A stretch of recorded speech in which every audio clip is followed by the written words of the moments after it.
Je vous souhaite la bienvenue cette semaine pour la continuité du chantier. Donc là, on est à l'intérieur, juste à côté du sapin, et j'ai un animal qui est pas bien jusqu'ici. Voilà, qui a profité bien évidemment de la chaleur de l'intérieur.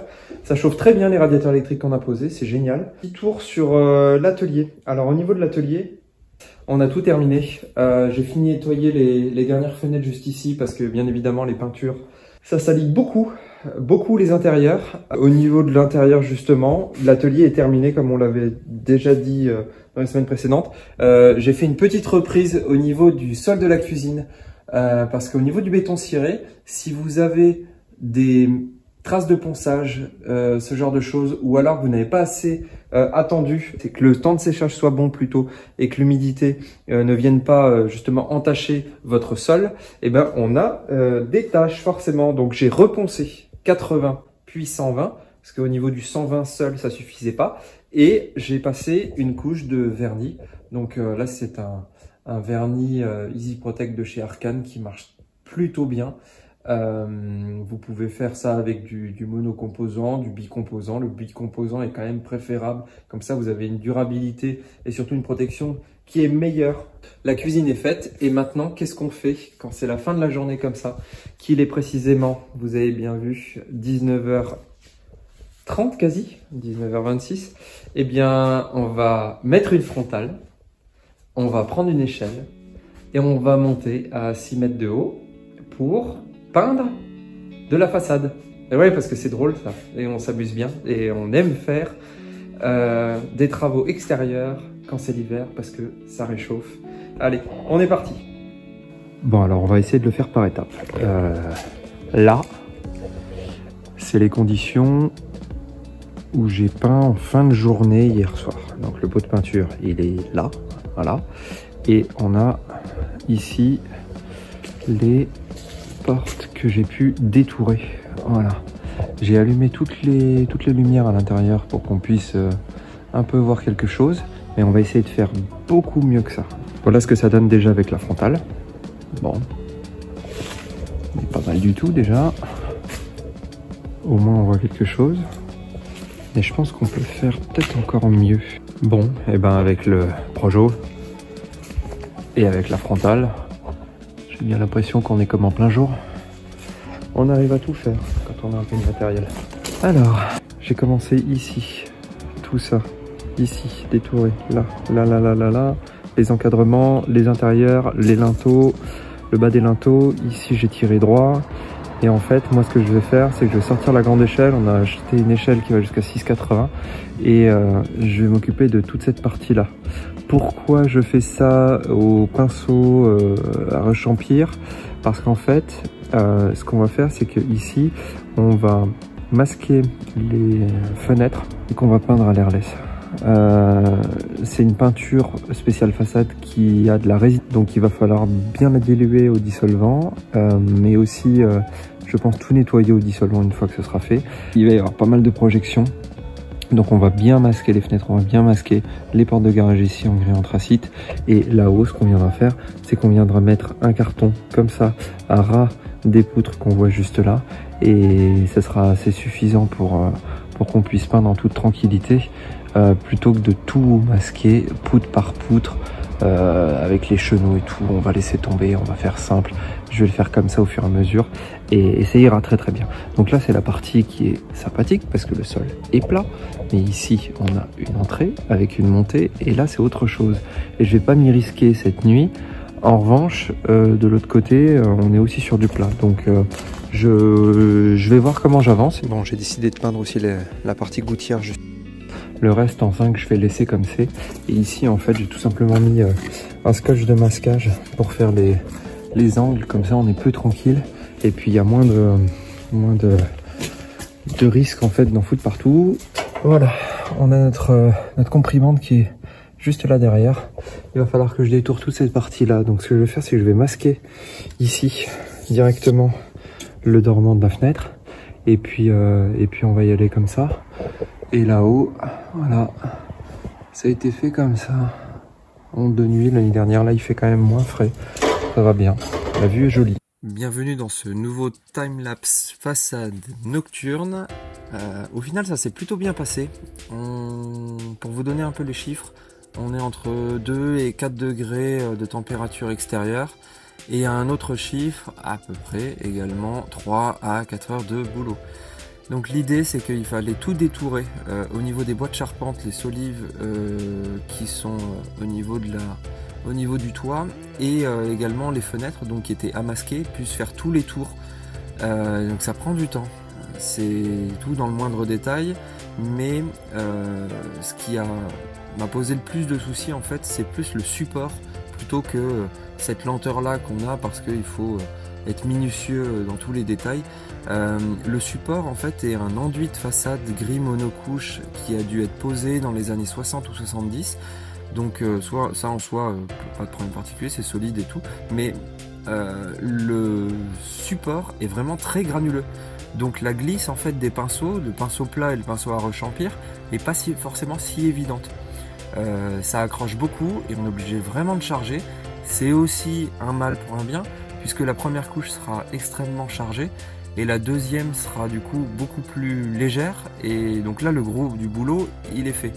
Je me suis tout de même posé la question, perché à 6 mètres de haut, si un masquage complet en fait des fenêtres et des bois et des chenaux serait pas plus intéressant pour ensuite peindre à l'airless.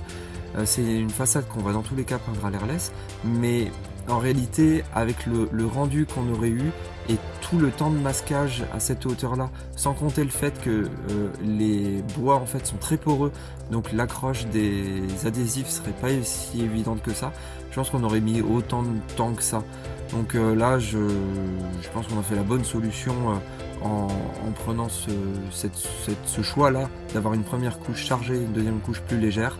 Maintenant c'est fait, je comprends tout à fait les peintres, les façadiers, je sais pas comment on dit, qui font des devis en fait avec des coûts d'échafaudage importants, parce que ça prend énormément de temps, c'est un sacré boulot et il faut être minutieux. Donc c'est fait et c'est bien fait et on est très content du résultat. En tout cas vous allez le voir prochainement après en plein jour. Je vous montre un petit peu ce que ça donne au niveau de l'extérieur. Alors on avance, mais la météo n'est pas très bonne en ce moment. Ça donne beaucoup de pluie et c'est compliqué pour la partie façade. En attendant, je vous avais pas montré, mais je vais vous faire un petit tour du jardin pour que vous puissiez comprendre un petit peu où on en est aussi de ce côté-là, parce que les choses vont beaucoup évoluer. Le jardin a bien bougé. J'ai acheté une débroussailleuse parce que on avait des herbes qui étaient vraiment très hautes et avec l'humidité au niveau de la tonte c'est très compliqué. Donc pour le coup ça a bien servi, et ensuite je pense que je ferai une tonte complète pour qu'on puisse être tranquille là pendant l'hiver, parce que ça pousse énormément à cause de la pluie. Voilà. Ouais, c'est humide donc les pattes touchent le sol, c'est pas très pratique. Quel animal sauvage. Ça va? Très occupé. Et au niveau de l'atelier, j'ai pas pu débroussailler cette partie là, mais dans tous les cas en fait, ce qui va se passer dans les prochains jours, on va débroussailler aussi cette partie là et on va motoculter pour niveler le terrain. Donc là je vous spoil un petit peu, il va y avoir ces terres qui sont juste ici, là, qui vont descendre directement sur cette partie là. On va essayer de niveler un petit peu le terrain comme on peut, parce qu'il y a un peu de pente, c'est pas bien grave, et puis le pourcentage de pente est pas énorme, mais c'est bien d'avoir quelque chose qui est propre. Et on va aussi faire une clôture sur cette partie là, comme on l'a déjà peut-être dit dans les vidéos précédentes, pour cacher le vis-à-vis par rapport à l'immeuble d'en face. Donc la partie façade se poursuit et tout est détouré ici, et simplement il me manque là quelques petites parties ici à finir, et également cette partie là.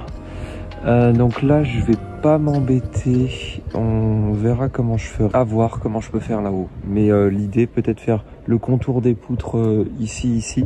Et comme c'est droit, eh bien je masquerai ou on verra, je mets une lame, un carton et puis je pourrai peindre à distance. Le seul souci, c'est que vous avez vu, on a une pente qui est ici impressionnante. Donc il va falloir que je mette un plateau comme ça, surélevé avec des agglos pour que je puisse mettre la grande échelle de 6 mètres sur une surface plane au niveau du sol. Ici, la porte a avancé, puisque je vais vous montrer tout à l'heure, elle est déjà montée. Et hier, j'ai fini par ça. J'en ai foutu partout. J'étais à la frontale, c'est pas évident. Il fait 22 ou 23 heures, quelque chose comme ça. Donc c'est pas bien grave, parce qu'une fois que cette glycéro-là aura séché, ce que je ferai, c'est que je masquerai ici les montants et je viendrai peindre en peinture de façade. Pour finir la partie façade, avant que je parte sur un time-lapse de plus de l'autre côté, au niveau des chenaux, eh bien ça prend forme. Il y a eu un petit peu de silicone de mis ici, de maçonnerie pour combler les fissures éventuelles, mais rien de bien grave.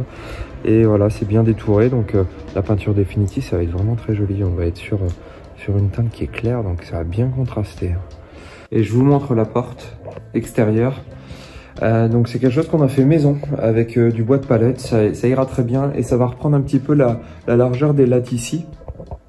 Et donc ce sera peint en gris anthracite RAL 7016. Ça va nous donner une porte extérieure d'accès du coup sur la partie atelier. Je vous montre l'emplacement exact. L'emplacement exact, ce sera ici. Donc là en fait on aura carrément une porte qui va fermer. Il y avait déjà une porte avant, mais elle était tellement fatiguée qu'on l'a retirée et elle tenait par ces gonds qui sont juste là. Donc moi je vais me reprendre dessus avec les grandes barres.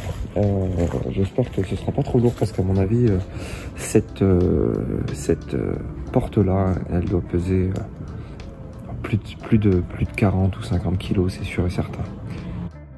Donc après la nuit vient le jour et vous voyez ce que ça donne en conditions réelles en plein jour, c'est quand même bien plus pratique. Je voulais vous parler des coûts, ça peut être intéressant, on n'a pas fait de devis artisan peintre pour façade, mais pour vous donner une idée, il va nous falloir 2 à 3 seaux de 10 litres pour peindre toute la façade de l'atelier sur 3 faces. Un seau coûte à peu près 60 €. Au niveau des enduits de façade gris, on a dû passer, je pense, 5 sacs. Un sac coûte à peu près 10 balles, des sacs de 25 kg. Ça vous donne une idée et à mettre en perspective avec un devis artisan. D'autres choses en cours, la réception des chauffe-eau. Donc là, on a 5 chauffe-eau avec les groupes sécu qui sont dans le carton. Des 200 litres, des 150 et c'était une livraison. Heureusement qu'il y avait l'équipe de plaquistes qui était là pour réceptionner. Moi, j'étais un peu à la ramasse. Donc, on a de quoi faire là. Il y a de quoi alimenter du coup tout l'immeuble, les 5 appartements, 2 T3, 2 T2 et 1 T4. Ça va permettre aux plombiers également d'avancer. Je suis dans le duplex et on va clôturer la vidéo là-dessus. Ici, c'est quelque chose qui était totalement vide, c'est vraiment une boîte vide. Et je tenais en fait à vous montrer un petit peu l'avancée de cette partie-là, puisque les plaquistes sont venus, donc c'est une deuxième équipe de plaquistes différente de l'équipe qui a réalisé le ferraillage, lainage, placo, joint, la totale sur la partie immeuble. Ils ont pris de l'avance en fait et ils ont déjà raillé, lainé les extérieurs, les périphériques. Donc ils étaient 3 quand même pour faire cette partie là. Donc voilà ce que ça donne. Le chat hurle. Il est pas content. Ah oui. Voilà, donc ils ont fait la partie basse. La partie haute n'a pas changé, je peux vous remontrer d'ailleurs. Nous on travaille avec ce type de plan là, voilà, pour les plaquistes. Donc ça marche vraiment bien comme ça. On est suivi bien évidemment par notre meilleur architecte pour ce travail là. Donc ils vont faire pareil ici. et ici. Donc voilà un petit peu les avancées du chantier, ça avance bien. Je le dis, mais à mon avis on va rattraper l'avance qu'on a parce qu'il y a encore beaucoup de choses à faire en aménagement intérieur. Mais en gros on a un mois et demi d'avance sur le chantier, 4 à 6 semaines. Sur ce, je vous fais un petit teasing sur ce qui va se passer. On va être encore sur des extérieurs bien évidemment. Il va y avoir le cabanon de jardin qui va avoir sa forme définitive avec sa porte qui est déjà peinte. On s'arrête pas pendant les fêtes, hein. On travaille tout le temps, il n'y a pas de jour férié ou de congé particulier. On va passer les fêtes en famille, mais on a des priorités aussi sur la partie chantier. On aimerait que ça avance au plus vite parce qu'il ne faut pas louper le coche de la location. Et la location, l'idéal, c'est le printemps. Donc voilà. Allez, je vous dis à la semaine prochaine et à très bientôt.